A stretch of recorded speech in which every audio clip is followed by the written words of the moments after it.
This is The Wheel Weaves, a Wheel of Time podcast with no spoilers. Hey everyone, I'm your host Danny, and I'm the first-time reader going through this series chapter by chapter. As always, there's no spoilers past the chapter we're covering, and that means it's totally safe for first-time readers. I'm joined by my co-host Brett, who's a longtime fan, and he's guiding me on this journey. We'd like to acknowledge and thank our executive producers, Brandy and Aaron Kirkwood, Sean McGuire, Yanis, Rikky Morrisette, Albert Lorenzo, Eddie Costello, LightBlindedFool, and the Amyrlin seat. And before we get into things today, we just want to thank and welcome Nicholas Fox and Joe Fu to the Wheel Weaves Patreon team. Thank you so much for your generosity and your support. We really appreciate it. And hey Brett, guess what? What? We have, you weren't expecting that. No, I'm very surprised.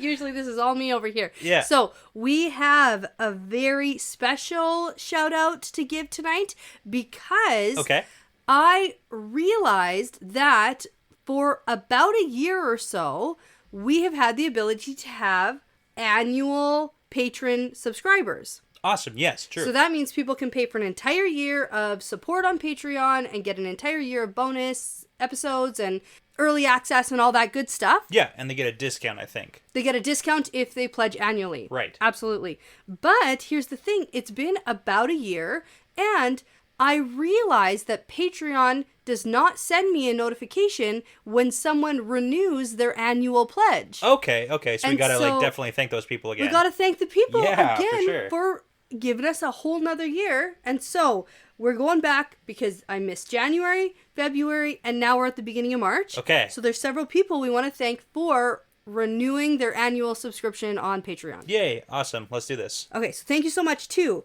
Cody Feltz, Steve Wonderbelt, Jordo, Jeff Renholtz, Crystal and Jed, John Windsor, Lisa Hack, and Catherine Hansen. Awesome. Thank you so much, guys. Yeah, awesome. And thank you so much for your support.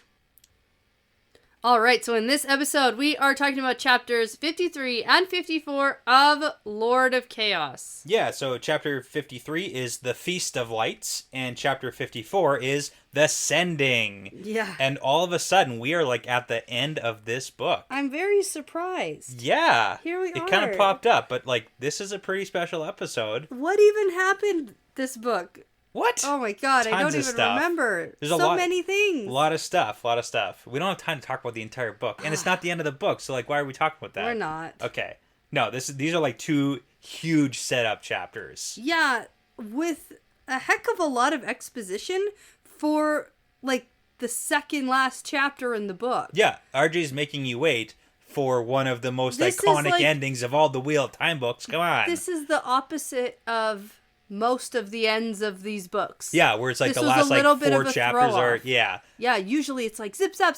Oh my god, so much happening. This Don't is worry. so great. We have the last chapter and the epilogue. Yeah, for I next was actually episode. a little bit confused because I was pressing pause on the audiobook to end, notes tonight, and it went the last chapter, and I was confused because I thought there were 2 more chapters. Yeah.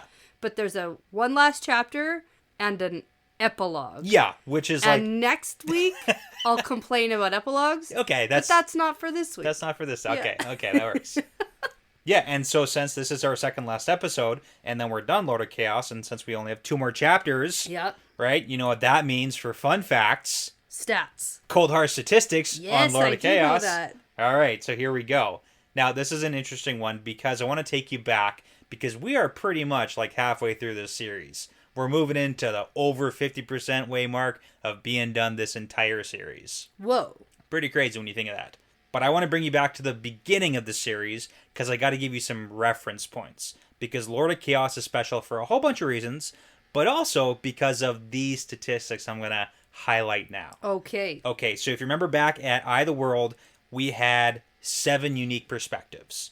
So RJ introduces us to just a couple of characters, gets us inside a few heads. It's there you go. Yeah, I think there were 7 perspectives last chapter. Yeah, but that's the thing, right? Yeah. In the entire of the Eye of the World. And then in the Great Hunt, there were 15 unique perspectives. Ooh, doubled. Doubled it. Wow. And then the Dragon Reborn knocked it down a couple to 11. Oh. Right? But then in the Shadow Rising and Fires of Heaven, we had 21 unique perspectives and then 20 unique perspectives. Okay. So really pumped it up again. Okay. Now, for Lord of Chaos, for the number of unique perspectives. Do you want to guess? Yeah, I was going to say, can I guess? You can guess. The number of unique perspectives. There's 55 chapters and a prologue and an epilogue.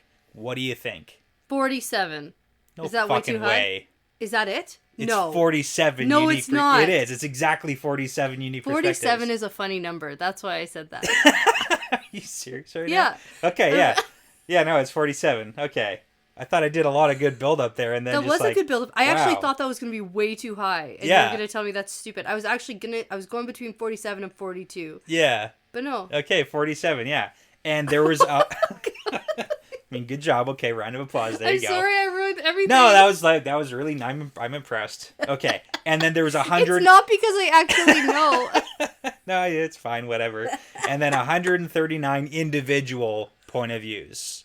Right? So that's where it's like flip-flop, flip-flop. Yeah. So now, let's see if you can guess these ones now, too. Probably not. Well, okay, so I want to... Okay, let me throw it back to that time when Matt had a bunch of knives he was unloading going into Ruidian. Right. And we both said a number of how many knives he had, and I'm sure it was 47 or something. Oh, yeah. It was a very random, funny number. That's true. I think it was something like that. We said the same number. And we said the same number. Yeah. Yeah, okay. And we had the same number in our notes. So there you go. You're going to have to look back and tell me what number that is. Okay. But continue your fun. So, I want you to guess who we saw the most perspectives from in Lord of Chaos. Oh. Right? So, like, top 3, whatever you want to say. I feel like I should have kept track. I always know you're going to ask me. I know. I do the same thing. I've done the same thing for the last, 3 books or so. But okay. So, just Rand.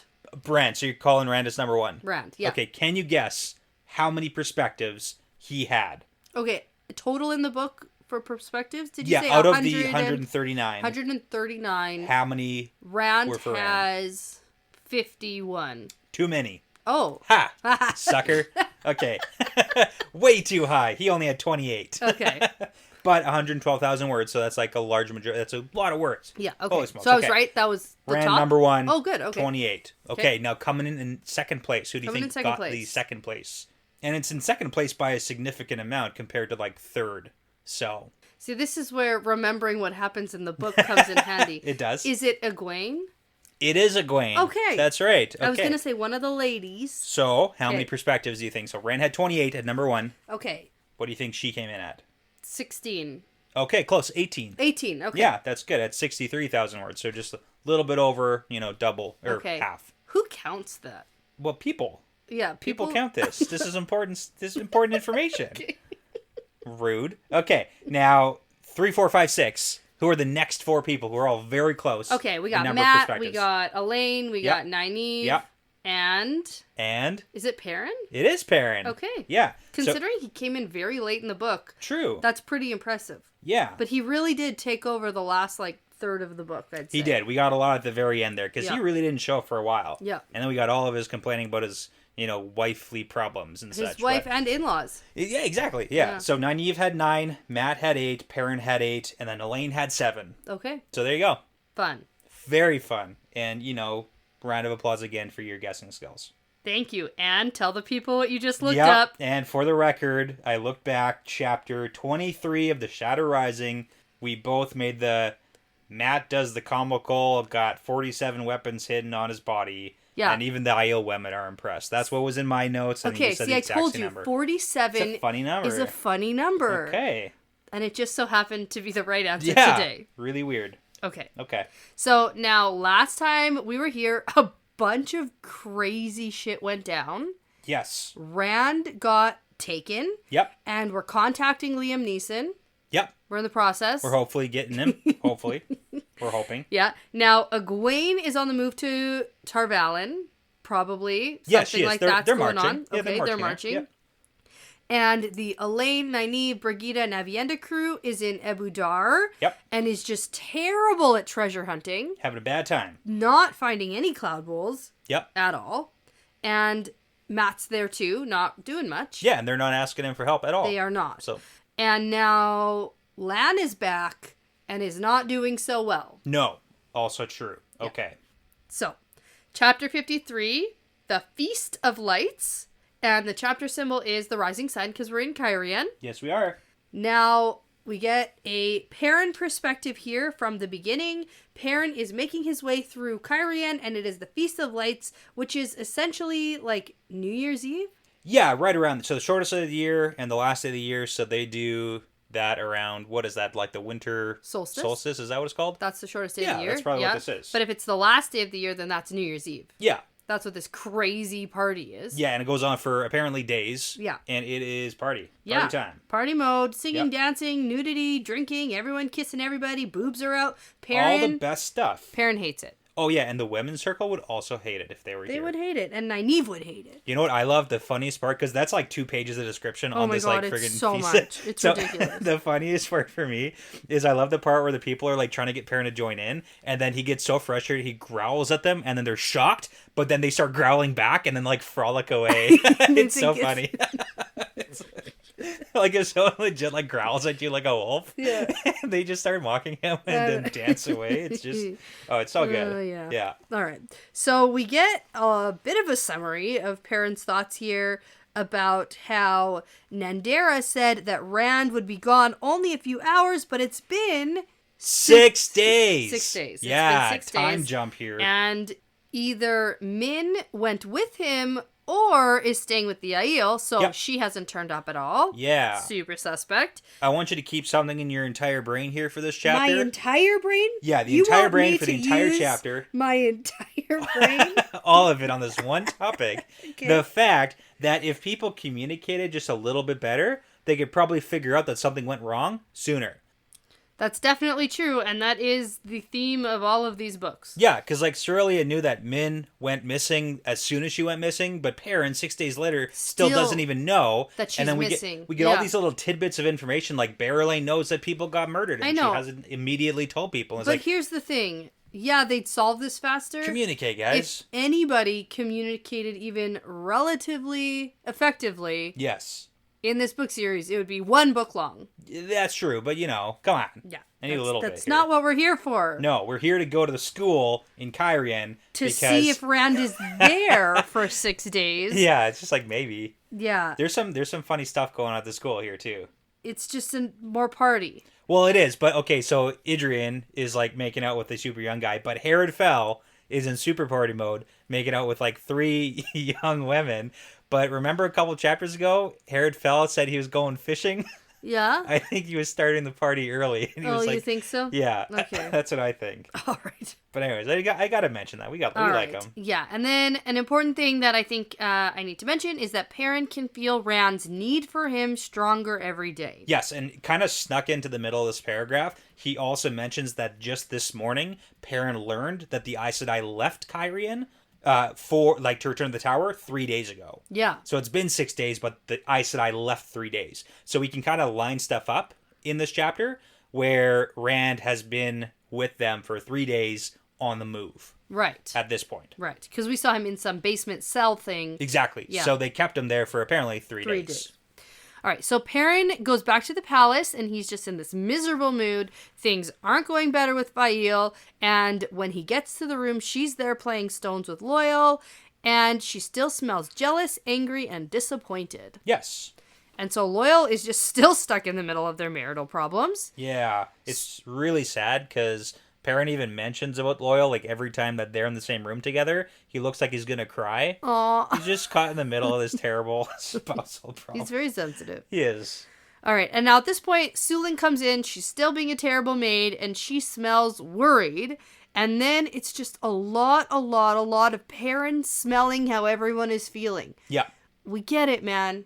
Yeah. We get it. Yeah. You can smell the feelings. He can, but the issue is he doesn't do anything about the feelings that he smells. No. Especially with his wife. Yeah. Like, the only thing that he's he's confused. done... He's like, why would she be disappointed in me? I don't get it. Yeah, but like at 0 point, does he ever try to talk to her about any of this stuff? No. But at 0 point, does she ever try to talk to him about this stuff? Well, I'm not saying that it's not both of their faults, but I'm just both saying of like their faults. He has a bit of an advantage of like being able to read or like smell emotions. Yeah. Come on, man. She's angry. He doesn't want to get yelled at. He's not doing what he's supposed to be doing according to her and her customs. Yeah, he doesn't know that. Yeah. Okay. So now Dobrain comes in. Yep. And remind me who this is. So Dobrain is the Cairhienan High Lord that is the one who's the most loyal to Rand. Okay. So I actually picked this out because in Fires of Heaven, chapter 51, Rand thinks about how Dobrain actually seems to really hold to the oath that he had sworn. So he's like the one of the very few Kyrian lords that's on Rand's side. Okay. Because the rest are like scheming and plotting and right. assassinating each other. Okay. Yeah. Uh-huh. Yep. All right. So now Perrin says, I don't want to talk alone. Whatever you have to say here, you can say it in front of my wife. I have no secrets from her. Because we love each other. Yeah. We Can't are you loved. tell? And Dobrain's like, okay, cool. Trustworthy wives are cool. Yeah. That's good. That's a good thing to have. Says it very eloquently. Yeah. And eloquent? Eloquently? Elegant and eloquent. Eloquently. Eloquently. It's a new word. Yeah, I love I'm it. trying it out. It's a good one. And Fael does seem to perk up at this a little bit. Yeah, well, it's She news. likes that. Yeah. Yeah. Well, no, she likes that Perrin said that. Okay. She perks a little. Gotcha. Now, the news is that Lord Marengil. Yep. You got it. You want me to tell you who that is? Yes, I do. Okay, so I'm just going to summarize this. So Lord Yeah, you do Marengil was found dead in his bed from poison. Yeah. That's what Min's viewing was of. Yeah. And but then who's Lord... Marengil? So Marengil and Amyrlin are two of the lords who are also like vying for power here. But they're Tyrion? Yes. Tyrion? Tyrion, however you want to say it, from Tyr. From Tyr. Because these two plus Kolovir are the ones who are like all vying and fighting each other. Well, I remember the Kolovir thing because she was trying to poison her husband or whatever. Yeah. Back in the Stone of Tyr. Exactly. And Amyrlin was like the OG guy put in charge of Kyrian, but then basically got replaced. So... Right. Yeah, so they're all kind of like fighting for the throne, kind of, sort of. And they're the ones that the Aes Sedai were meeting with to cause a bunch of turmoil here. Exactly. Yeah. Okay. That's exactly what happens. So last night, Kolovir met with a bunch of the smaller houses to see who can support her for the Sun Throne, and she wasn't like hiding this meeting at all, which is pretty telling. I think you missed saying that Lord Mylan died due to a knife in the streets. Knife. Yeah, and that's the other viewing that Min had. And then that's when they're like, oh, well, she's going to hang for that. And that's like the third viewing that Min had about the three of these people. Yes. She had like a wave of viewings I remember. of death. Yep. Yeah. So, and then Dobrain is just saying, hey, it's kind of odd because Marengil and Amyrlin both wanted the throne, but they're dead now. So he's being like, oh, that's suspicious, right? Yeah. Yeah, so he's kind of like highlighting that. So. Yeah. And then that's why Perrin's like, well, don't talk to me about it. Go to Rhuarc. Because he's going to say Barrelane, but he's not going to mention Barrelane in front of Fael, but then Dobrain's like, I hate Aiel. I'm super racist towards Aiel. Oh, yeah, and he's sexist towards women, so, there's that, too. It's all terrible. Because, like, I could go to Barrelane. That wench knows what she's doing. Yeah. It's like, Dobrain, come on, man. I know he's, like, the most loyal to Rand, but come on, be a little better. He's kind of a shitty person. Yeah. So, then, of course, this is when Barrelane shows up right at this moment. Yeah. And Perrin freaking loses it on her. And my favorite Perrin is Perrin who loses his temper. I know it is. It's so funny. It's good. It's so great. He's the Perrin who actually does things. Except here's the thing. His threats need some work. They do. This is so weak. Yeah. I mean, it scares her because he's loud and scary. Yeah. But the things he says are the worst. Sure. I agree with that. Okay, read it. Okay. Read it from the book. It is so terrible. You're gonna bounce on your bottom or something. Out, woman, out now, or I will throw you out, and I will throw you so far you bounce twice. Yeah. Oh, that's a good one. Like, if you say it in the tone you just said it, it's terrible. It's so bad. Oh, man. Perrin. I have to do it more growling like, right? Yeah, like but obviously it's the tone at which... Say it like Batman. Yeah. Out, woman. Yeah, but even that... doesn't work. No. I've never really, yelled before. I don't know. I'll throw you out so that you bounce on your bottom. Bounce twice. Also, just note that when Perrin yells at her, Fael smells just as strongly of hurt, and Perrin doesn't know why. So she's still jealous, but she also feels hurt now. Yeah. That Perrin's yelling at Barrelane. Because Perrin needs to yell at Fael. That's how you show your love when you're in a relationship. You yell at your partner. Tell them to suck it. Do you get it now? No. I don't get it either. And I'm pretty sure that's the right answer to why this is going on. Yeah. But also I don't understand Saldeans and their relationship, so it's really hard. Yeah. But anyways. Okay, Perrin's so just as confused. Barrelane is very surprised and drops what she's carrying. Yes. And then Perrin sees what Barrelane dropped, and it's Rand's sword and belt with the dragon buckle. Yeah, and so now stuff that he wouldn't leave behind. Yeah, it takes a few seconds for things to click with everyone in the room here. Yeah, everyone's just kind of like staring, like, he's been gone 6 days, guys, and they're all like, And they're like, why would Rand leave this behind? And then suddenly Sulin throws her head back and starts wailing. They have taken him. The Aes Sedai have taken my first brother. Yeah, so, okay. Now Yeah. Sulin's like, game mode. And then Barrelane's like, it's okay, weird maid. Well, yeah, they don't know she's... Because her hair's growing out, and she's like all dressed up. Even though she's a terrible maid. Yeah, they have no idea. They think that that's her role still. They're like, shh, it's Calm okay. yourself, dear woman. Yeah, and she's like, fuck you guys. Yeah, you don't even know who I am. Shut it. It's a really weird interaction, too. So, because... So she opens the door and she tells a maiden, go get Nandera and Ruark and bring him here. Yeah, and bring my Kidin sword and scissors to cut my hair. Yeah, so she orders because she's clearly like suiting up. Yeah. She's like, I'm done with this. And we kind of get We're that done. in a second. We We're need done. Rand. Yeah. So then Dobrain sees this and he still doesn't understand that she's Aiel. So he's like, oh, good. This crazy maid didn't tell the Aiel anything. Yeah. So we can go and just like gag her to not let the news out. And he like takes out a handkerchief to go and do that. Yeah. And Perrin's like, there's dude. so much like subtle like behind the scenes stuff that's happening. And it's like a paragraph and it doesn't matter in the scheme Not of things. at Because then all. Perrin's like, hey, Dobrain, she's Aiel. Yeah. And that's not going to work. If you try to gag her, she's going to kill you.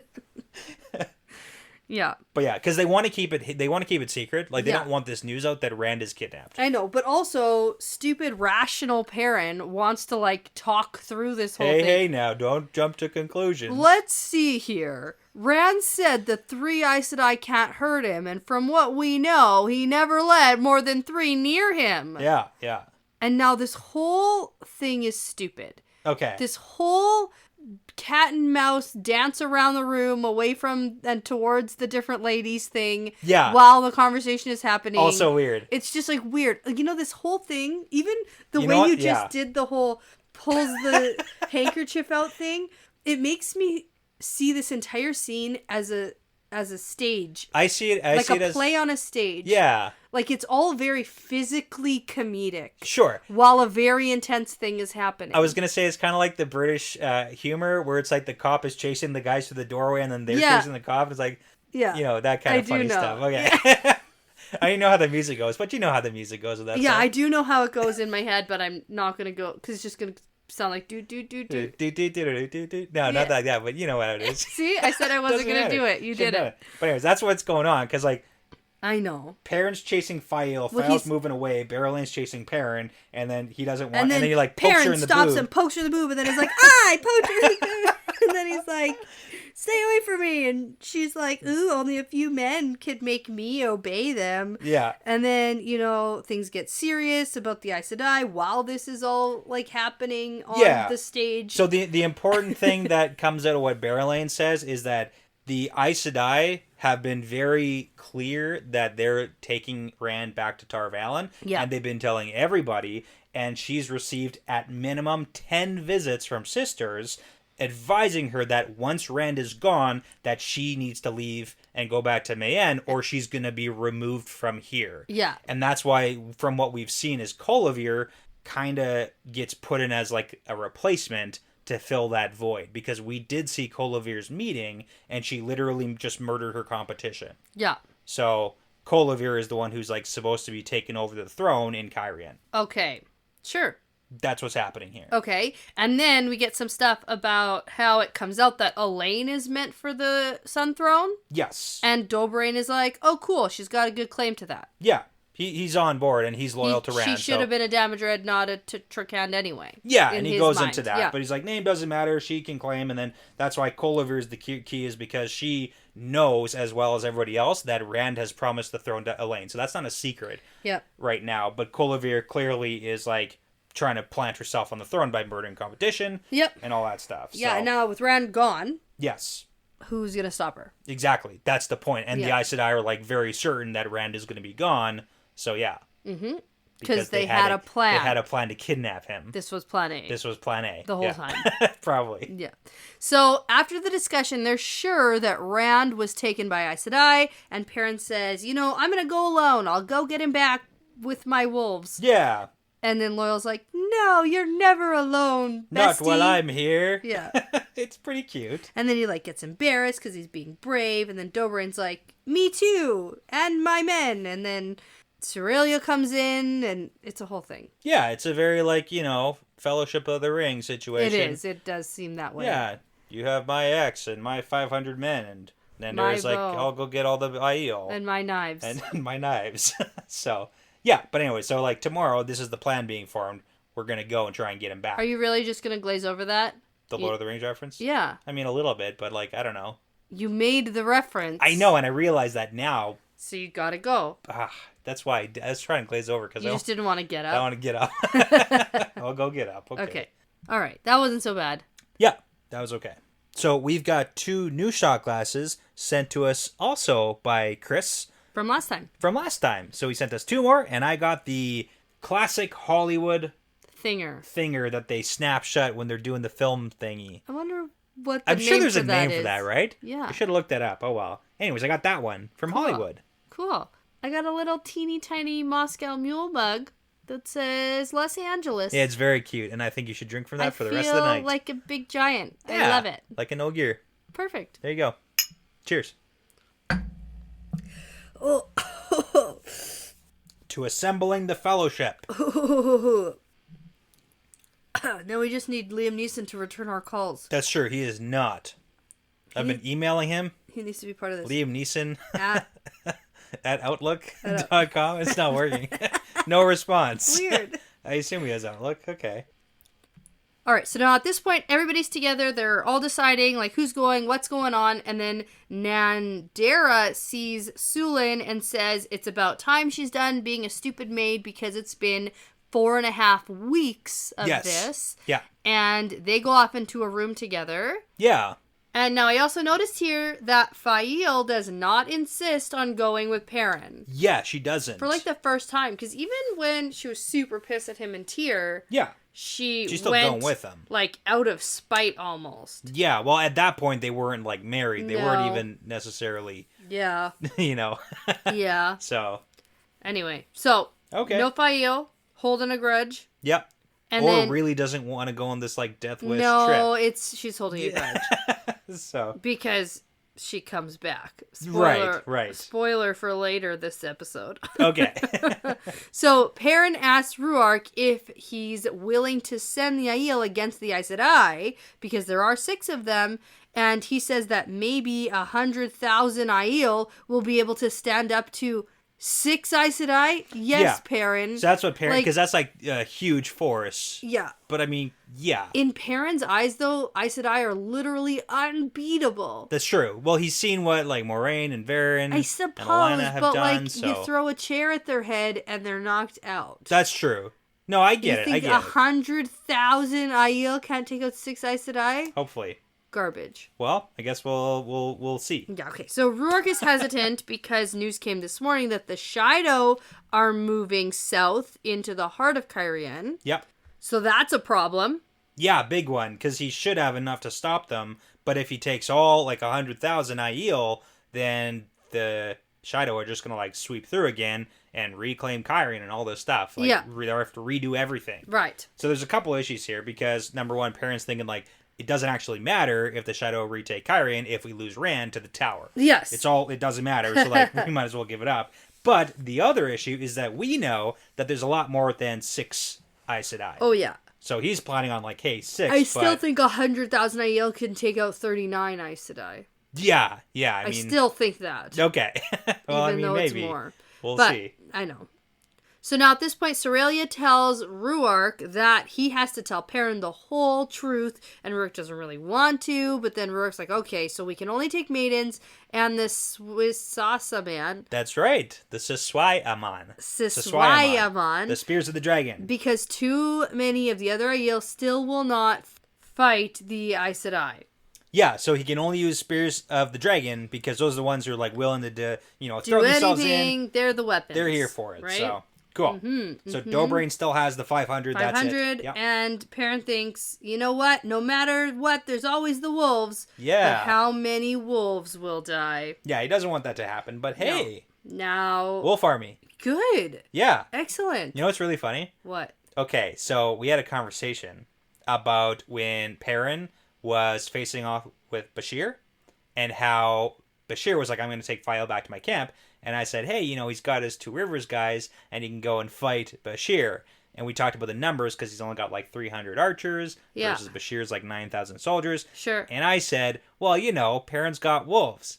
And then you said that it's not like he can call a bunch of wolves to fight for him. So you did say that. That doesn't sound like me. You said that. Are you sure? We have it on recording. I thought it was really funny, because you're like, he can't call a bunch of wolves to fight for him. But I guess we're going to see if that actually turns out okay. Oh. Because it seems like that. Okay. Yeah. I don't remember that. Yeah, we should go back and listen. No. I don't think I, imagined that. I'm pretty sure that did, in fact, happen. I'll just believe you. And I can be wrong sometimes. You know what? And sometimes I just, take hard stances for fun. That's true, that's true. In the moment. It was really funny at the time. Yeah. So, I mean, thinking about it, yes, he can, and now I've seen it, so. Yeah. Anyway. Okay. There we are. Although, realistically, he probably needs a better cause. Sure. Yeah. The wolves probably aren't just tearing apart men for nothing. Okay. For, you want your wife back? I don't know. Oh, yeah. No, I get that too. From her family. Right. There's a better reason for it now. Yeah. And if they're hey, man, it's just your wife. We don't really care about that. We don't care. We can't even tell men and women apart. We're wolves. But maybe. Yeah. Maybe they'd fight for him. Okay. Yeah. Okay. Anyway, so Cerelia's like, ha ha ha, I don't fear the Aes Sedai. And then she channels a teeny tiny little flame in front of her. Yeah, well, she tells them not to fear the Aes Sedai. Yeah. Oh. She's like, don't fear the Aes Sedai because... And then she's like, watch this, Wise Ones can channel. Whoa. Yeah. And that's when Para's like, oh my god, I didn't even know Wise Ones could channel. Yeah. So, they have their own channelers. Okay. But yeah. All right. And it's like, ooh, Cerelia's mad because they just stole her Kara Karn. Okay. She's going to be mad about that. Ready to move on? Yeah, let's do this. Perspective change to Galena. Okay.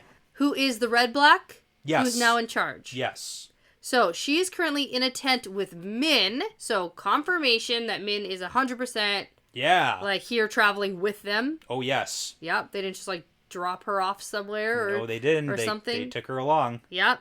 And she's telling Min that if she cooperates, life will be more pleasant for her. And she thinks about how the first time she saw Min, or, quote, Elmindrada, she was dressed like a boy, hanging out with Nynaeve, Egwene, and Elaine, who are tied to Ram somehow. And the second time she saw her, she was all flirty and annoying. Yeah. And then she was also under the personal protection of Swan. Yeah, so basically whoever this Min or Elmindrada person is, super suspicious because she's got all these ties to people that Galena doesn't like. And she wonders how Elida could be dumb enough to let Min escape the tower. Yeah, and then hopefully Galena can use Min somehow to gain power over Elida. Yeah. You're not really sure what that plan is, but... Not quite. Yeah.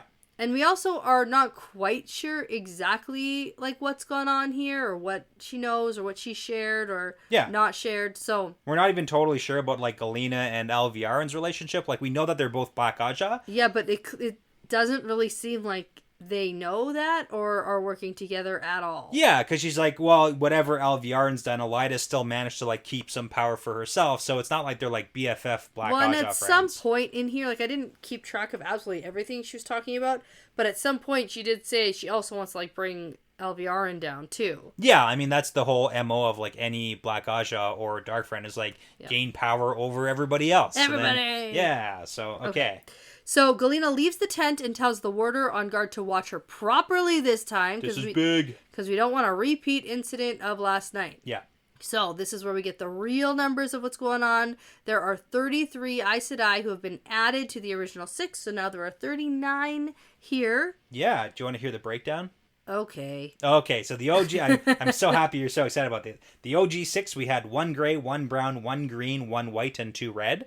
And then the additional ones are 9 greens, 13 reds, and 11 whites. Ooh. So it's overwhelmingly red and white Aja, which makes sense because Alviarin and Galena are the red and the white sisters who are very high up. and also Black Aja. Oh, yeah, okay. I was also going to say, because Elida and Alviarn are red and white. Yeah. And so the Keeper and the Amyrlin are... That too. Okay, so we get an idea about what's going on here. So there are 7 sisters sitting around a big chest. Yep. Probably not big enough, though. No, definitely not. 6 of them are holding the shield on Rand, who's in the chest. Yep. Plus Arian. Yeah, Arian. Yeah. So she's been here for a while because something happened. Yeah, so this is one of those writing styles where it is now like in the future and then we get like a flashback to why things are the way they are. Yeah. So there's the 6 Aes Sedai and then Arian is hanging out around the chest where Rand is, and she hasn't been able to like leave there since Rand was put back in the chest last night because of the big event that happened. So Galena thinks that once they left Kyrian, they let Rand out of the box. But now she's pretty sure that Arian is going to want to make sure that Rand stays inside the chest for the rest of the entire journey. Right. Because she is pissed about what actually happened. So that's when she goes up to Arian, and Arian's like, hey, he tried to break the shield again, so we have to punish him again, and I want to be the one to punish him. Yeah, and you know what? A very important note that Galena thinks Arian is a very pretty woman, but right now she looks terrible. Right, because she's like so upset about events that happened. Her warders. Right. Who the hell cares? Get over it, lady. Yeah. That's we don't want that pretty face being ugly with your ugly crying. Yeah, quit it. Okay, so if you didn't like Galena, here's another reason why you shouldn't like I Galena. kind of like her. Oh my god, don't say it. I like her as a villain. Oh, as a villain. She's a great villain. Yeah, that's what I mean. Just like clarify that stance. I like her. I think I want to be just like her. Yeah.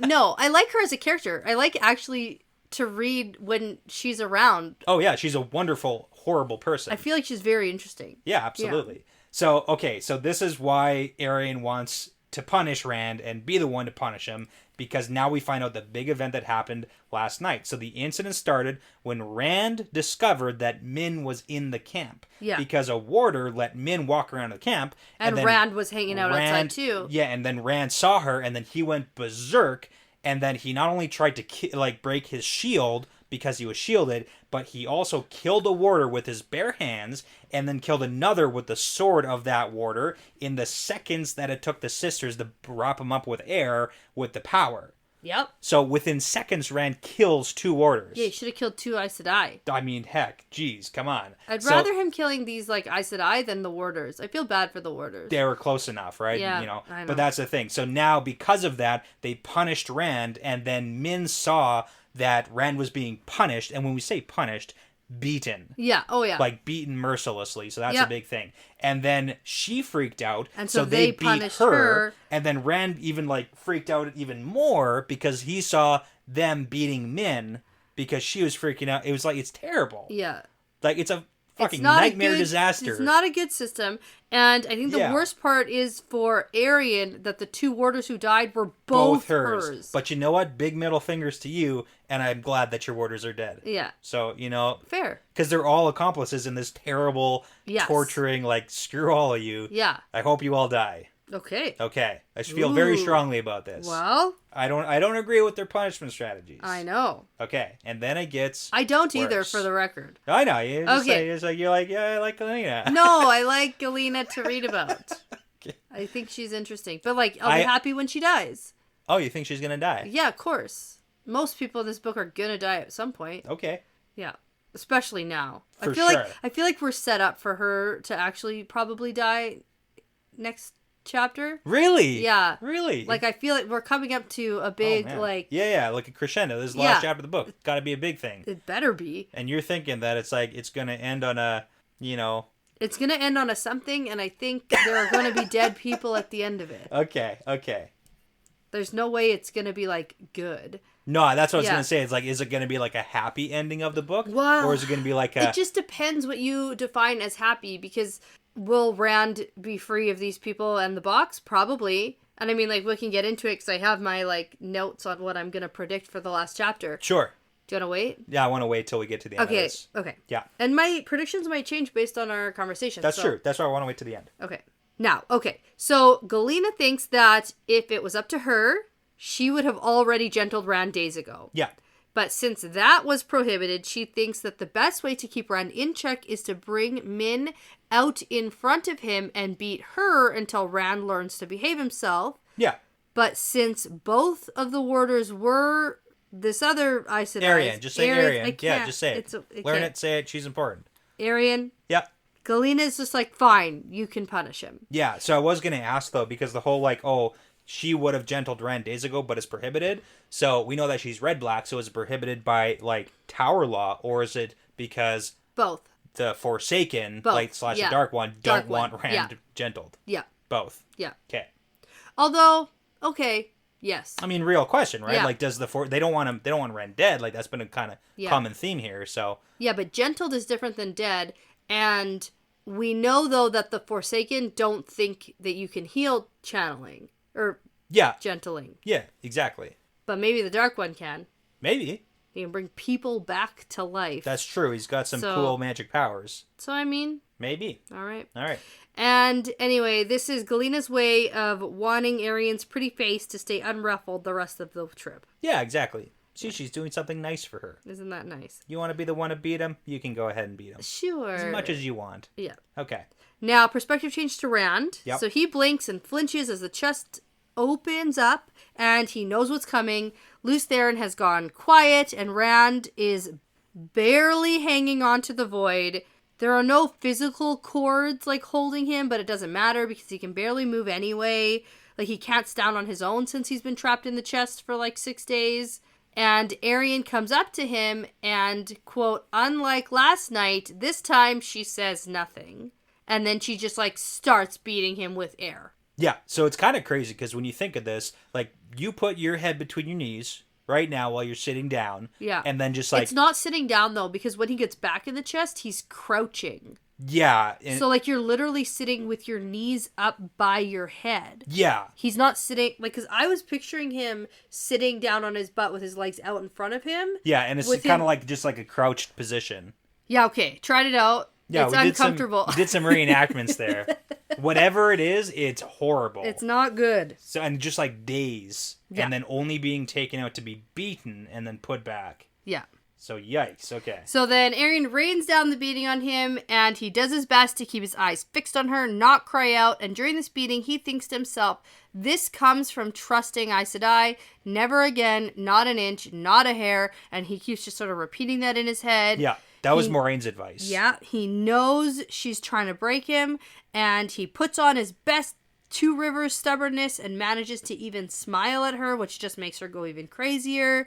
And eventually he realizes the beating has stopped and he's finally able to open his eyes and thinks that he must be like hallucinating. Yeah, because he sees a group of wise ones heading his way. And his first thought is, I've been saved. Yeah, which is like super sad because no man, not even close. And then he recognizes the woman speaking with Galena and it's Savannah. Ugh, terrible. She's the worst. Now, is this the Shido who are moving down that were reported moving down into Cairhien?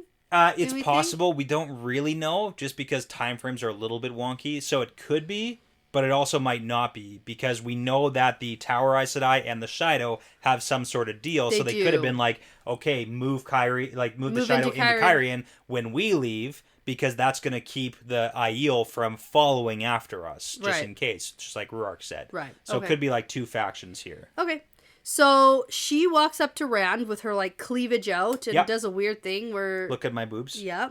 And then she runs her fingernail across his throat and says, I have seen him. You have kept your part of the bargain and I have kept mine. Yeah.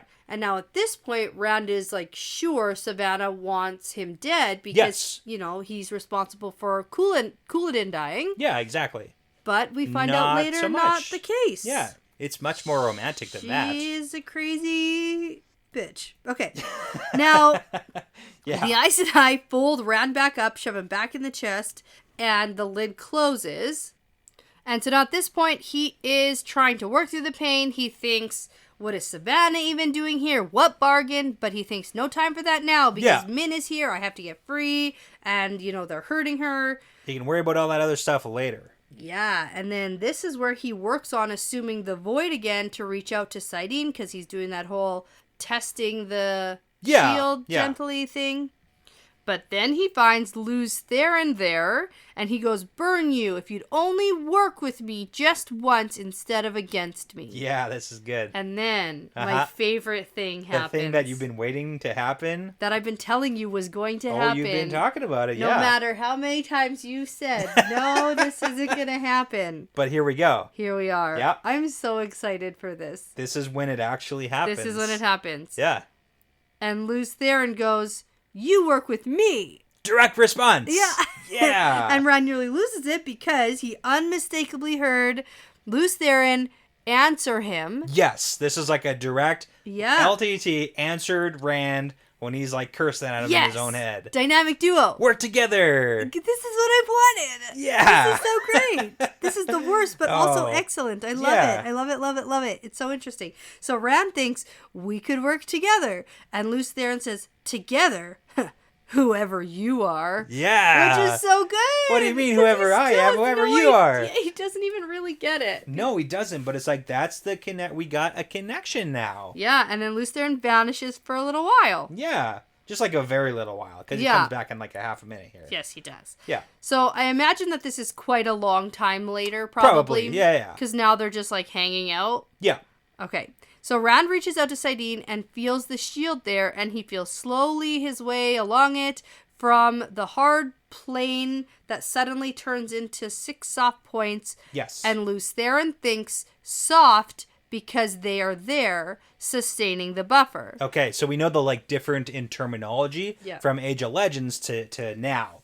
So the whole buffer would be like the shield, and they're soft points because they're physically holding on. They're maintaining it right now. Right, and it would be hard when there's a knot, and so nothing can be done when they're soft, but he can unravel the web when they knot it. Not it being tying it off. Yeah. And so now, last time you told me specifically that this is what it was, and I was like, oh, when I was reading, I actually got the opposite impression. Soft versus hard. We had that conversation because we got that whole thing with Egwene about the rules of why it's custom. Yeah. And that's interesting now that we kind of get the double confirmation that the Aes Sedai had the custom of you always maintain it. And it doesn't sound like the Aes Sedai know why that's the custom. No. It's just that's the custom and that's what we do. And it would be really important for them to know, because if you like make them into hard points or tie it off, then Luz Theron, Age of Legends channeler, can maybe unravel that knot. Yeah, and you know what? This is how Moghedien escaped in Tanchico. Ah, there we go. Because Nynaeve tied it off. Yeah, and given a little bit of time, you can unravel the knot. Yeah. Okay, there we go. That was the connection I made. Things are coming together. Oh, you're smiling way too wide. I know. Way too excited. Oh, because it gets better, and it gets much, much worse, and it gets much, much better. So cool. Okay, but then Rand is like, okay, are you real, though? It's like, poof, he's gone. And then he's gone. Yeah. Not answering that kind of question. He doesn't like those kinds of questions. Don't ask him direct questions. Go like roundabouts.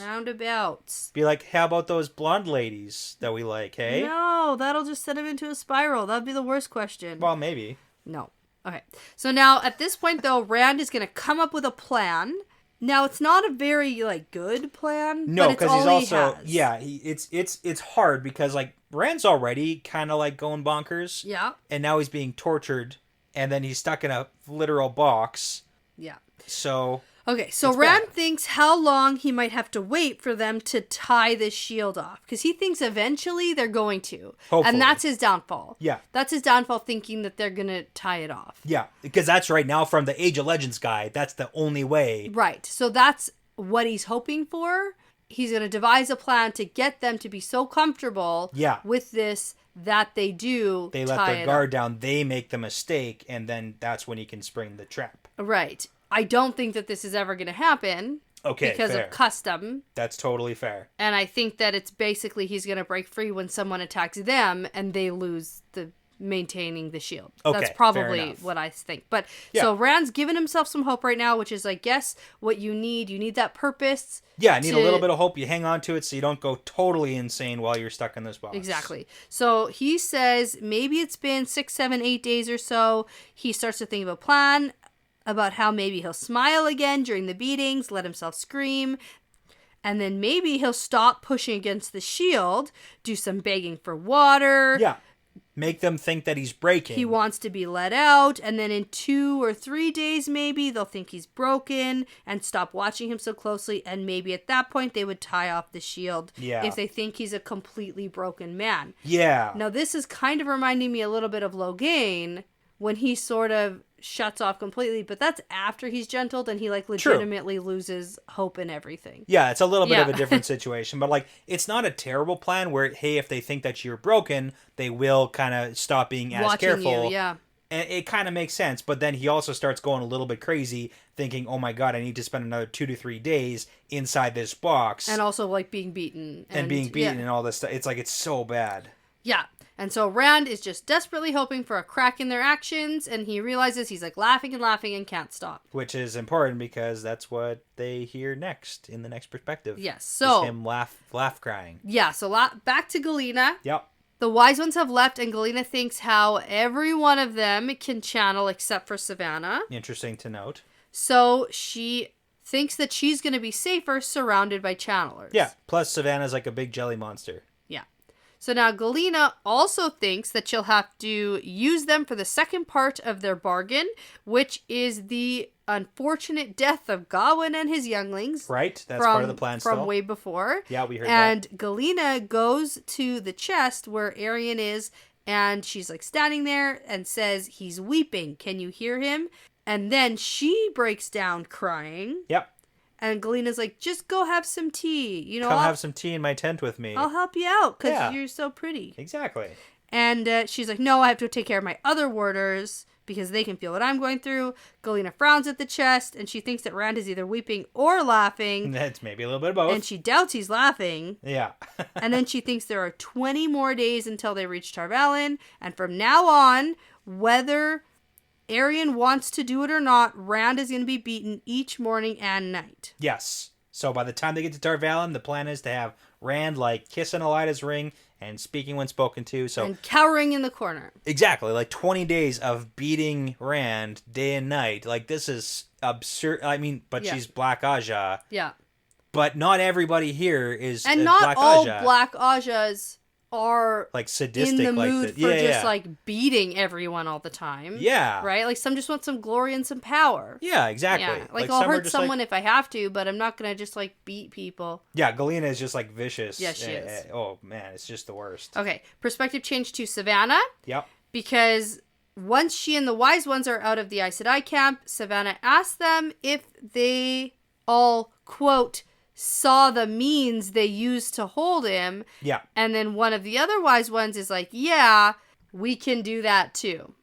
Yeah, so it's kind of interesting because this is why I said Savannah's a bit of a jelly monster, because she's saying it implying that she can also see what the Aes Sedai are doing it, and she thinks that she's saying, like, she consciously thinks that she wants to say it that way. Yeah. Because it's like she wants to be the head of everybody and in power and have all this power, so... Yeah. Because we also get that she's fiddling with the little stone cube that strange wetlander had given her and said to use when Rand was a captive. Yeah, so do you remember that event? Mm-hmm. So that was like the beginning of this book? Yeah. When she got this small stone cube with intricate carvings, and then the instructions were like how to do this with a channeler to like notify once they had Rand. So we kind of talked about who probably gave this weird thing. Fane, right? Not definitively, no. Oh, that's what I thought. But that's like, why would Fane want her to have a channeler do this? Because he wants to know where Rand is. Yeah, possibly. But it's also like there's a bunch of Forsaken and lots of out plots. around, so yeah. Also Forsaken. Which would make more sense with like, I mean, it's probably a Terangriel, right? Like yeah. So okay, because I thought it was an Angriel, but yeah. Angriel is how to amplify power. Yeah, that's what I thought it was. Okay. I thought she was going to use it with a channeler. Yeah. To do something to Rand or someone or something. It seems more like a notification beacon. Be like, I'm boop, just gonna boop, boop, I go got ahead. Rand. We got him, boys. I'm gonna go ahead and believe you. Okay. Like maybe. We don't know what it is, and she doesn't really know what it is either. But she knows that she's not going to use it. No, she throws it away. Throws it away. And is like, I'm going to be the wife of the Karakarn. Yeah, so this is her plan. So the whole boobs thing makes a little bit more sense almost, because it's like she wants Rand to marry her and like be the Karakarn still. Yeah. It's like, what? Yeah. What kind of plan is this? Yeah. That's the plan. Does she think that he's going to be, like, into her? I think that she thinks pretty highly of herself. So maybe. Okay. I think that she thinks she can do it because she was the wife of a clan chief. Yeah. She was the wife of a fake clan chief and fake Karkarn. Right. And now she's like, I'm going to be the wife of the real one because I want the power. Yeah. Right. Okay. Okay, I like it. Yeah, she wants every spear of the Aiel belonging to her once she puts a collar on him. Yeah. So, not a love marriage. Well, you know. Not for love. It's not she's in love with him. All right. So then something weird is happening here where somebody gets pulled apart by the power. Yeah. For well, this reasons is the... I don't know. Okay, I'm gonna bring it back then. So she's like, it's time. And when I say pulled apart, like literally they rip a body apart. They like rip her body apart while she's still alive. Okay, who is this and why? Okay, so What's this happening? is Dysane. So Dysane is like, what? And then there's a scream, and then Savannah watches all the channelers, the wise ones that she's with. She watches them begin their work, and then everyone here except for Dysane is solidly behind her. So in the prologue of this book, we saw Savannah thinking that there's enough who support Dysane that she can't just murder her. And Dysane is one of the people who spoke against Savannah becoming a wise one. Okay. And then Savannah literally thinks that I need to find a way to eliminate the problem being Dysane. Okay. And then Dysane's also on board with killing Rand. So not only It's probably like Dysane. It's probably Dysane, like the water, but you know, Dysane. This woman who gets pulled apart, she was against Savannah becoming a wise one. She wanted to kill Rand, and she has a lot of support from the Aiel community. So Savannah is, whatever plot with this is... With the support of these other ones, they are literally ripping her apart. Probably for some sort of plan. It's quite astounding that a human body could be taken apart with so little blood. Yeah, and then she also, I'll kind of put this out there, she thinks it's important that it's obvious that what has been done to Dysane could only have been done with the power. Do they want other people to think it was the Aes Sedai? Probably. It's like a framing job. Okay. Yeah. Okay. Well, that ends this chapter. Poor Dysane. You were so nice. I didn't even know. I don't even know what was happening. We hardly knew you. It was like one little paragraph and I didn't even know what was going on. We got at the very beginning of this book. Which is wild. I tried to hint at it a little bit in the prologue. For sure. I was like, hey, she really wants to eliminate the problem. With all the other things going on. I know. I tried to. Wildly long prologue. Yeah. Yeah. That's why rereads are important. You know that. I know. Okay. But even that, like, picking that up, I don't know. That's why I'm here. I know. So I can point it out on the reread. Yeah. Okay. Because at the beginning of this book, I would have been like, hey, remember when she gets pulled apart at the end of this book? Yeah. There you go. There I go. Cool. There you go. There you go. Okay. There we go. There we go. Okay. Chapter 54. Chapter 54. The sending. Mm-hmm. This the opposite of the taking. They're sending people to get him back. Well, Perrin sends the message to the wolves. It's about Perrin and the wolves. Oh, it's not like them sending out to go find Rand? I mean, it's metaphor. It's, you know... The sending. Yeah. And the chapter symbol is the Perrin wolf. Perrin perspective, it's the next day after the crew has realized that Rand has been taken and they're setting off. There's a million bajillion pages of getting the ferry and then going across. And also everything else that they do. Oh, yeah. Well, they have to pay the ferryman. They got to get the ferryman guys to get the guys who are partying. Okay, I actually don't want to do this at all. They got to pay him more than a gold. Fight off partiers. The guy's very upset because he wants to be partying. And there was one guy who, I swear, was making out with a noble person. Oh my god. But they don't believe him. Okay. Okay. Are we good? Yeah, we're good. Okay. Perrin heads through Cairhien with Loyal and Gull, and they grab a ferry and head across the river. Yep. Perrin also has a new horse that he feels unsure about, and we hear about that for a long time. We do. Perrin thinks about how he left things with Faile.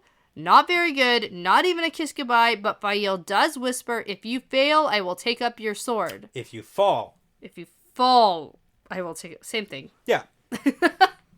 That must be a Saldean thing? Totally. Kay. Yeah. Because, the wives follow the men into, they travel with them. So, yeah, okay. So, is Faile coming after him thinking that she thinks he's not fallen? Faile is not coming on this journey. She's not with the next crew that shows up? No. She's not on this trip. She's not coming. She's not here. Are you sure? She's not here, man. No, but with the next group. She's not coming. Faile's not here. I thought she was there. No. She's not coming. Okay. She's staying in Kyrian. Are you sure? I'm 100% positive she is not coming on this trip. I really thought she showed She's up. not invited. I thought she showed up with the other crew that shows up. No, she doesn't at all. 0%.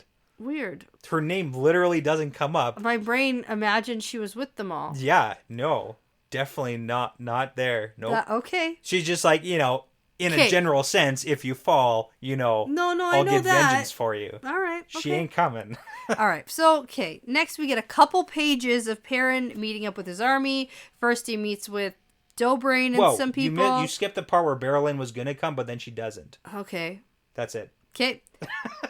He tells Dobrain and crew that the Aes Sedai have 4 days on them. Yep. And then they meet up with the 200 winged Yeah, guards? so we got numbers for the army, so I'll clarify this. Okay. So in the Perrin... Sounds like I thought there were 500. Yeah, no. Okay, so in the Perrin army, we've got the 200 Mayen winged guards. Okay. And the 500 of Dobrain's Kyrianan soldiers. Okay.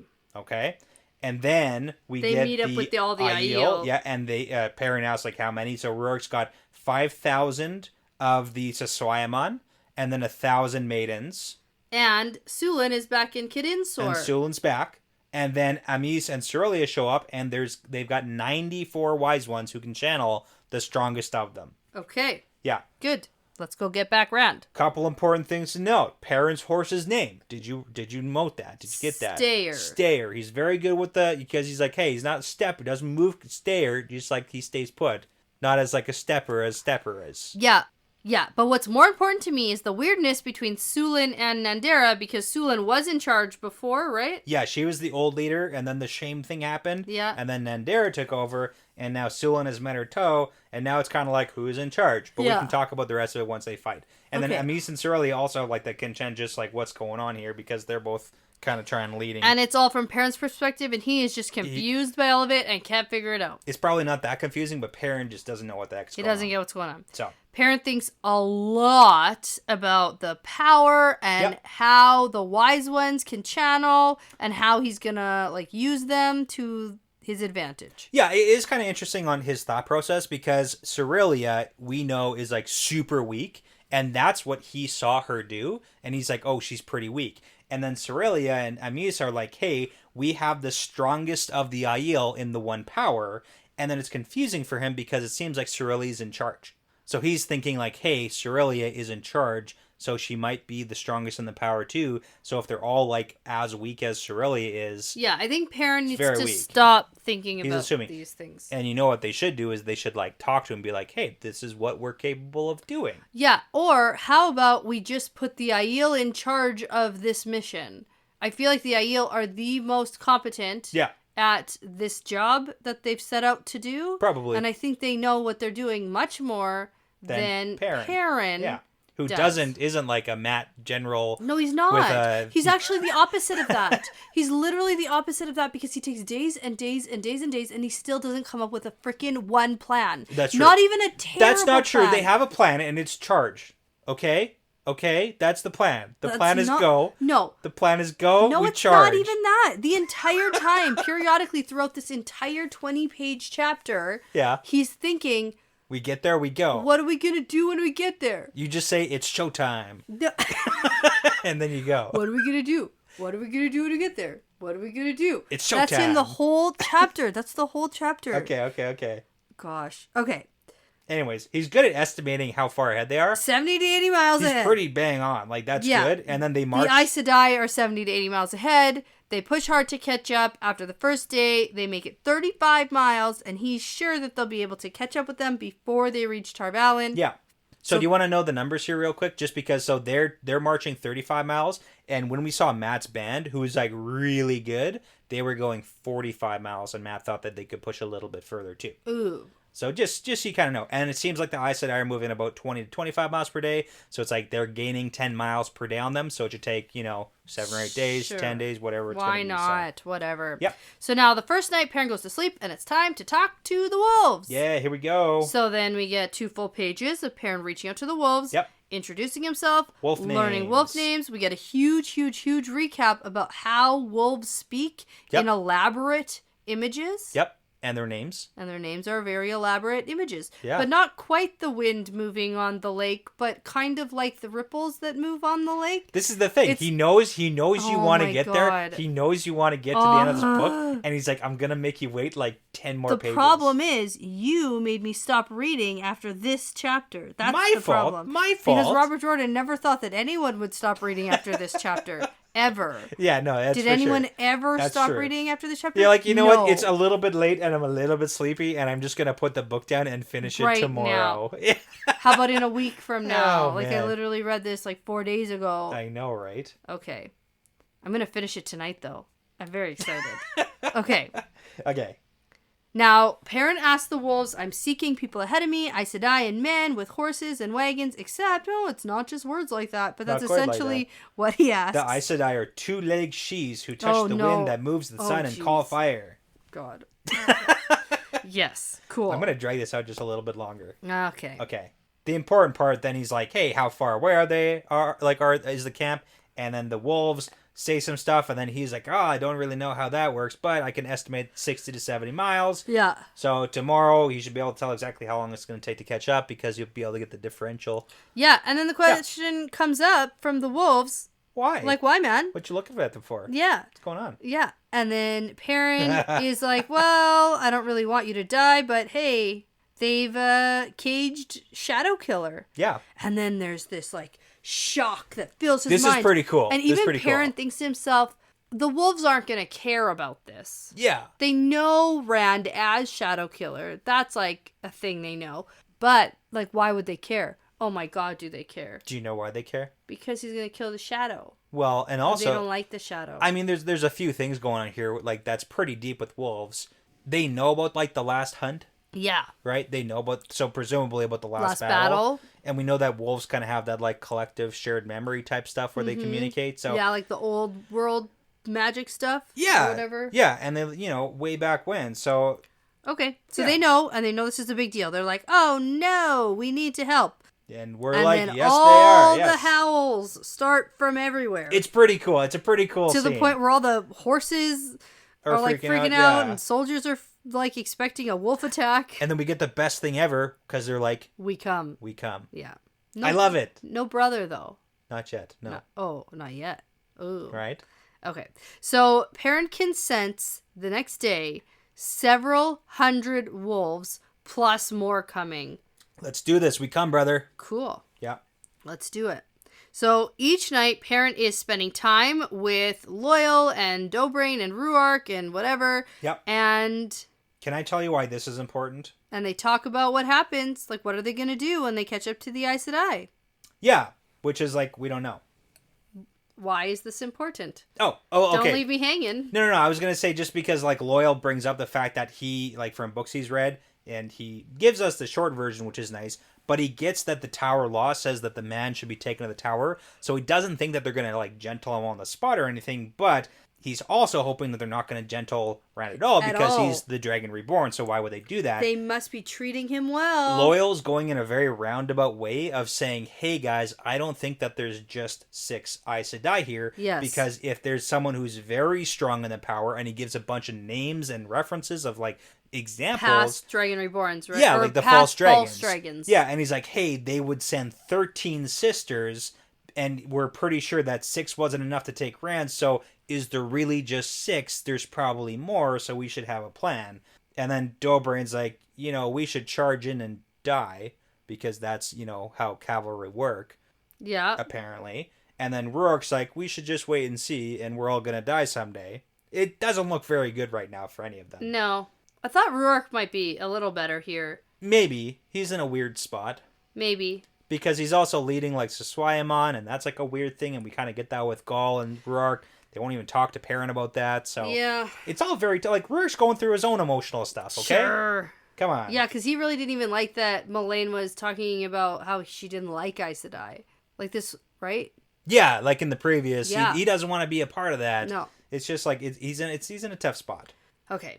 The funniest part is that Perrin thinks that Rand is, like, sleeping on silk sheets or something. Oh, yeah. The place of honor. Yeah. It's like, he's in the fucking box. Yeah. So being beaten. Being beaten mercilessly. Yeah. And so we get some more of the conversation between Loyal and Perrin. They've written letters. Loyal left a letter for Aerith, and she's so beautiful, and his ears quiver, and it's weird. Andy wrote one to his mom, too. Yeah. So, I mean, that's good. Last time he didn't write a letter to his mom. Okay. But now he might die, so. Yeah. All right. So Perrin left his own letter with Fael, or for Fael with the Wise Ones or something. Yep. Okay. Exactly. Okay, and I do want to point out here, because it's pretty easy to glaze over, like, the conversations that Perrin and Loyal are having about, like, their lives. Yeah. But I just want to kind of highlight the fact that this is, in my opinion, some, like, serious RJ war experience stuff, because if you think about the situation these guys are in, they are on a march to what is probably certain death, and there's a literal time frame on this where they're counting down the days until they reach, like, the war zone. So they're kind of taking these last few days to talk about, like, what life would be like if and or after the war. Right. Okay. Right. So it's just kind of like I kind of imagined like RJ had some of these experiences or knew people who did. Yeah. Where it's like you have a last couple of days before you know you're hitting like What's this. it like to be married, Perrin? Exactly. Right? And then talking about like, oh, you know, I don't want to be married now, but it's like hopefully I'll live through the next upcoming in 3 days we're going to go into this massive freaking battle that I'm probably not going to walk out of. Right. So it's just like pretty heartfelt when you read of it like that. Okay, that's fair. I got to shine light on that. It's true. Okay. It's true. Because next we get a bit of a summary about how it's going with the soldiers. Yep. And I have to say, there's a very weird line here, and maybe you can help me out. Is there? So in the book it says, there's an old saying, the only man completely at peace is a man without a navel. And I thought, what the heck? Because I know a navel to be a belly button. Yeah. And so I went and looked up to see if there were any other So I have a funny story about definitions. this. Oh, is there? Okay. To see if there's like another definition for this word, like Yeah. for navel. Yeah. Like maybe this sentence would make More any sense. And no. Oh, that's There's the end not. of it. Okay. So There's not. Here's It's- my funny story. Yeah. So I guested on what spoilers for this chapter. Okay. I did.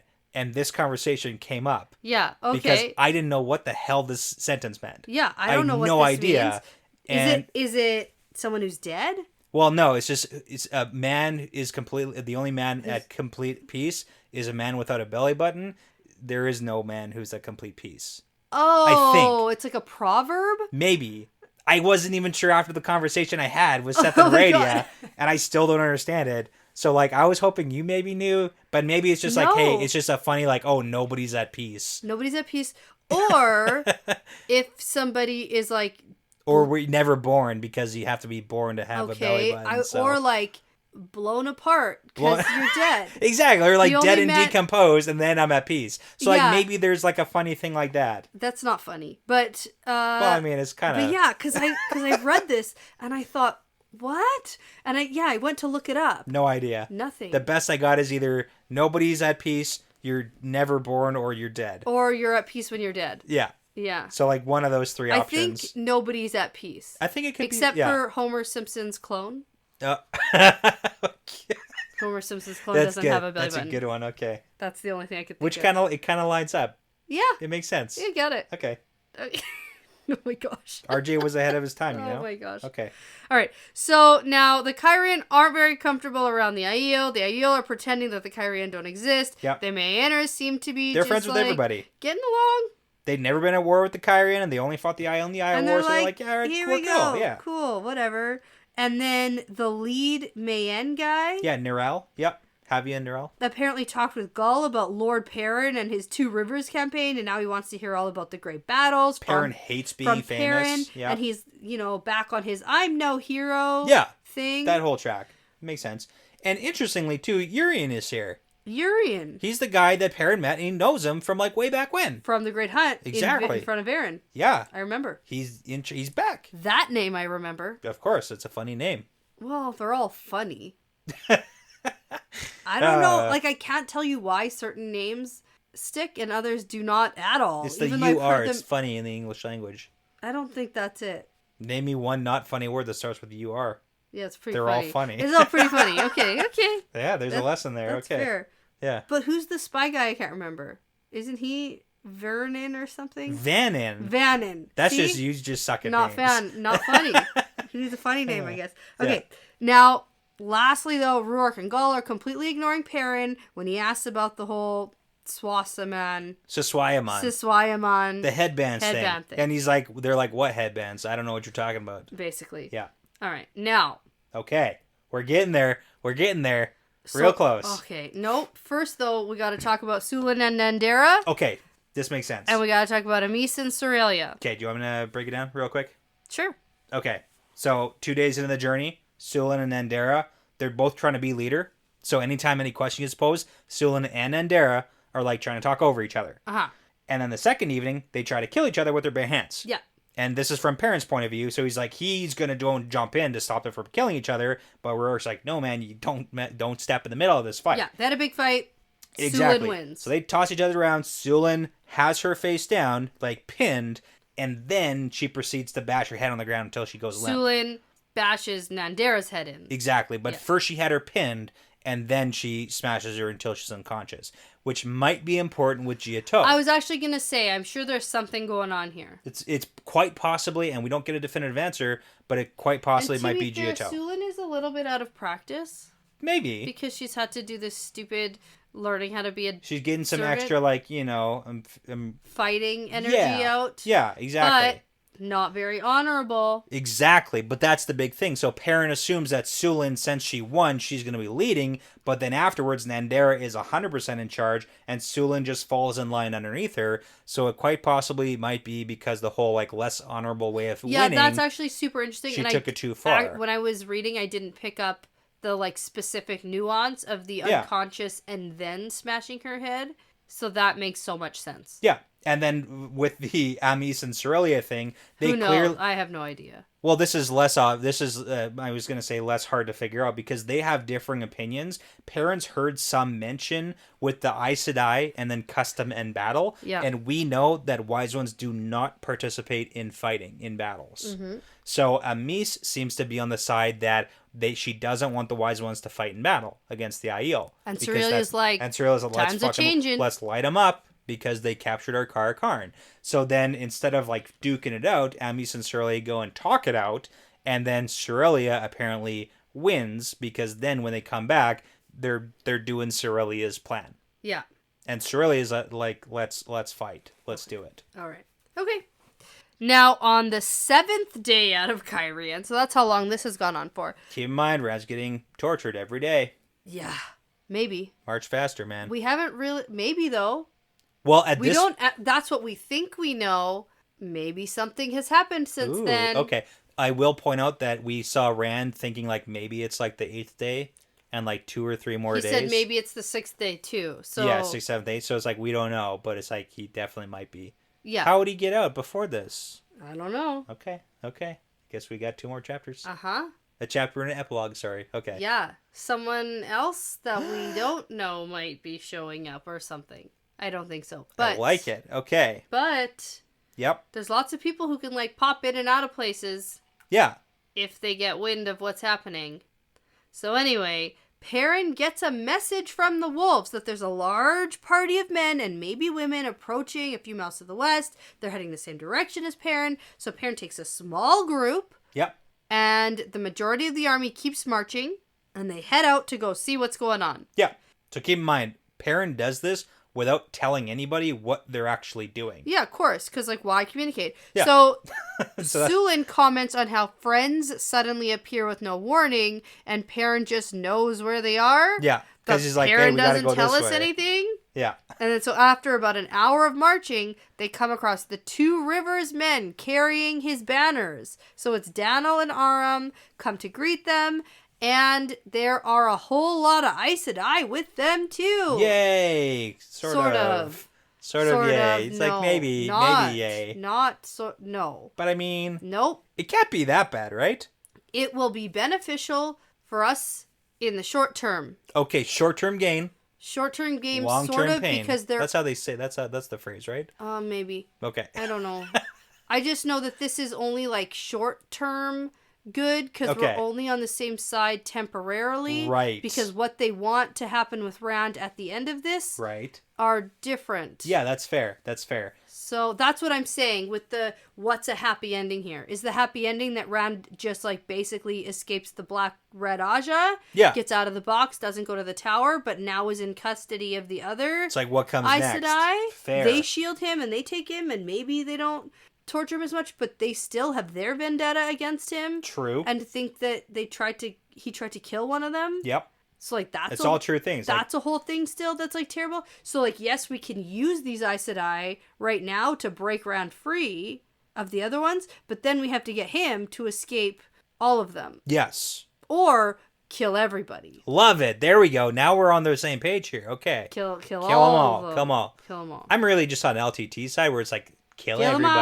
everybody. Me too. See, Right? I Okay. feel like I've infiltrated you. No, I think I I was always feel on like that. you have never, ever, ever been positive Luz Theron, and I have Oh, man. corrupted you now. Maybe. You- Is that how that works? Okay. Yeah, I've shown you the comedic side. Yeah.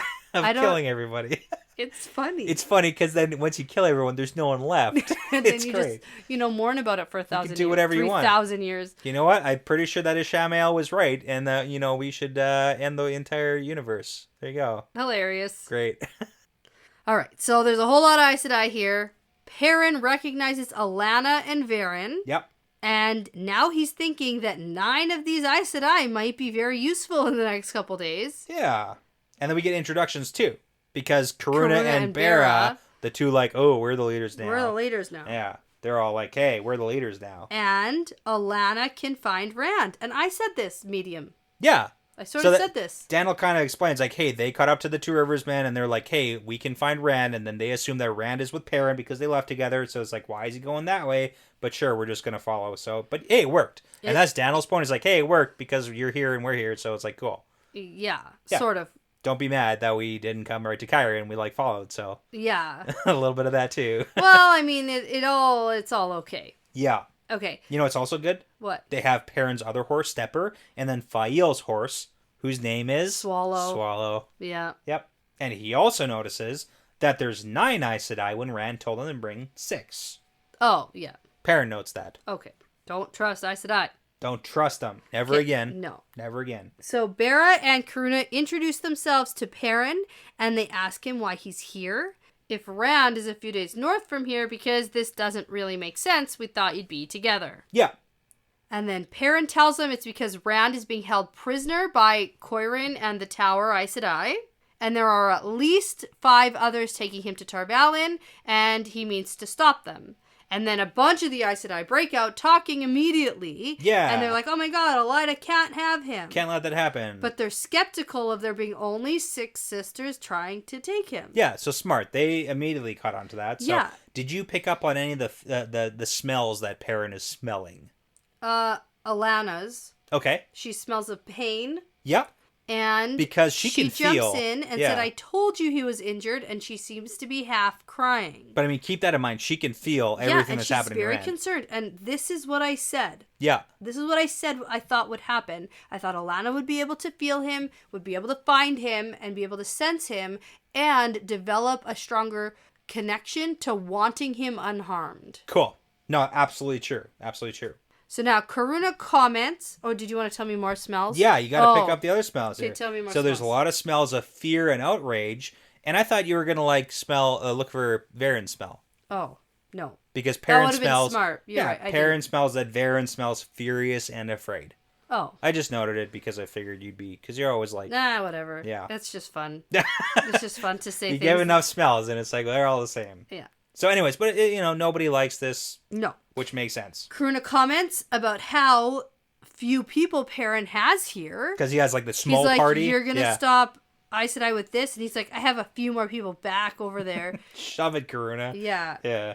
Oh, I love And then it Karuna's because like, then you may join us. Yeah. And Perrin's like, no, you may join me. well, it's actually like super snippy because they showed up with his 300 Two Rivers men. Yeah. And he's like, I actually have 300 Two Rivers archers. I'm taking with me. So he's Yeah. like, this army you travel with, they're actually mine. Yeah. And you can join me if you want. Yeah. Plus, he's got like 8,000 back at the road. So. Right. And in the end, they all head back to the road to meet up with the army. The soldiers really seem to be happy to see that they'll have 9 Aes Sedai and 16 warders to add to their numbers. Yeah, it seems pretty good. But the maidens and the other Aiel don't seem very happy about this, and the wise ones smell like fury. Yeah, and that kind of makes sense because and then the wise ones are already pissed off. Ignore each other. Yeah. So a couple things to point out here. Yeah.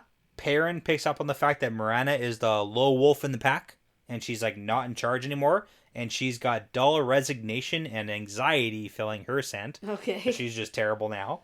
And then one of the things that I personally hate is Alana's answer to Perrin's question of how she knows where Rand is. Yeah. Because she says there is knowledge that would burn any mind but Aes Sedai. Mm-hmm. And it's like, what kind of bullshit answer It's is a bullshit Aes Sedai answer. You just answered your own knowledge question. will burn any mind besides Aes Sedai? Like, how can you even say that without, like, lying? Come I know. on. Like, do you actually believe that? Yeah, she does. I know she actually believes it, but it's terrible. Oh, man. Also, I'm going to add that to my repertoire of answers that I give to questions. Cool.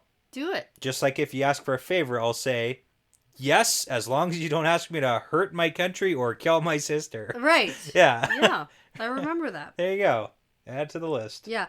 So now the Aes Sedai spend time trying to give Perrin all sorts of advice, acting like they're in charge, and it's sort of working with the soldiers. And Perrin is happy to be reunited with Daniel and his men, even though the Aes Sedai are annoying. They are. We got some banners coming out. The banners come out. Yep. Perrin's 2 banners, the wolf and the red eagle, even though he doesn't like that one. Yep. Dobrain brings out Rand's dragon banner and the ancient Aes Sedai banner. Yeah, and there we go. We got 4 banners. That's it. And we're like, it's go time. You know what I was thinking to myself? This should be more of like a stealth mission.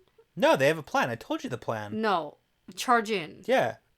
That's not a plan. You just don't understand war strategy, Marge. Clearly. Oh my god. Well, wolves. Thousands of them. Yeah. That's the plan. Well, like, hundreds, but that's Perrin's plan, but the rest of them, that's a secret they're plan. gonna alert them all that they're coming. Maybe. I feel like if the strategy is charge, at least take them like off guard.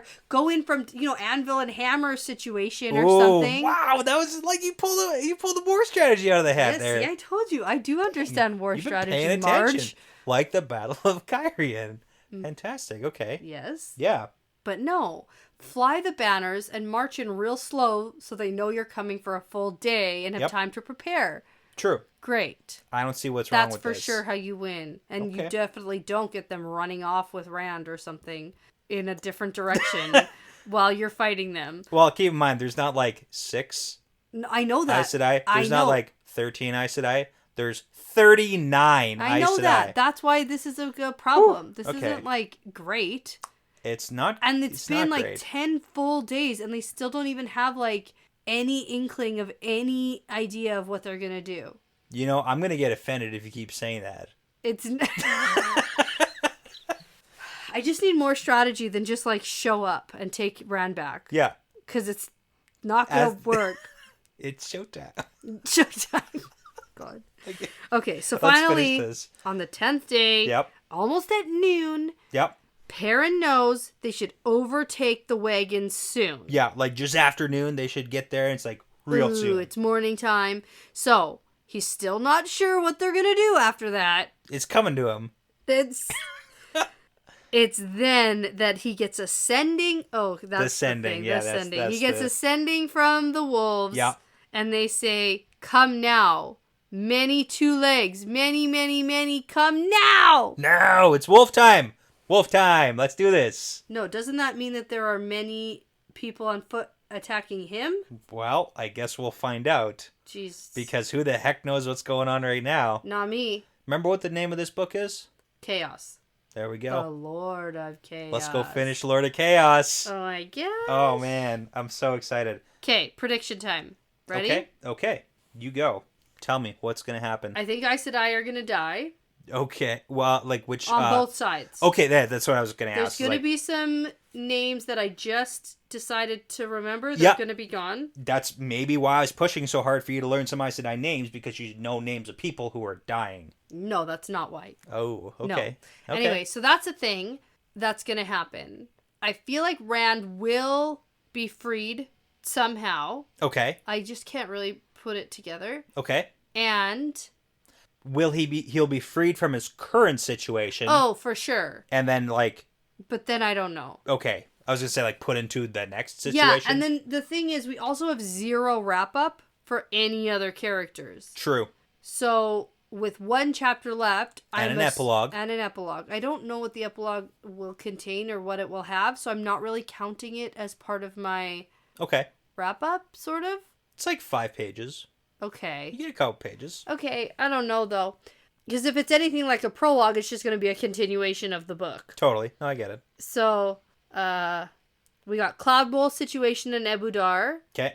Is that going to be... That's not a topic of the end of this book, is it? Maybe. Okay. Okay. Sure. It's possible. We can jump around. That's true. We do that sometimes. And we do have Elaine and Egwene who can travel. So we technically could have them jumping in to the middle of this. Interesting. I like that. That could technically happen. Okay. That's fair. Because we have Egwene going to Tar Valon anyway. So, like, maybe she'd be gatewaying in over there somehow. Okay, they're not, like, they're 20 days off. Like, yeah, they're no, not... she's going to gateway there. Maybe she wants to go check things out and then stumbles into what's happening there by accident. They're, like, quite far from Tar Valon. Like, I get what you're saying. No, but not by gateway. By gateway, she's 3 seconds from Tar Valon. No, I mean, like, where the Aiel and, like, where all they are. Yeah, where There's, all like, are they are. Where everybody is. They're not, like, at the gates of Tar Valon or nothing like that. So. No. You know what? She's a I'll give it to you. dreamer. I'll give it to you. She's a dreamer, and maybe she'll dream where she should go. I'll give it to you. Maybe. Who else is there? It's hard to say. So many things. I think you should just go read. I think so too. Because this is one of the most iconic endings to any of the Wheel of Time books ever. Okay. Ever. Should I record my reaction? Is it one of those? No. Okay. You read, you enjoy, go do it. And then we'll talk about it. And then we'll talk about it. Next time. You only get to read this chapter for the first time once. So go do it. Ooh. So I should actually take my time reading it. Yeah. No skimming. No skimming. You won't want to skim. Okay. Okay, go do it. Finish Lord of Chaos. Go. All right. Well, before you call your wolf buddies to help you save your tortured and captured friend, I'm going to say that this is part of the pattern now. Yeah, it's part of the pattern.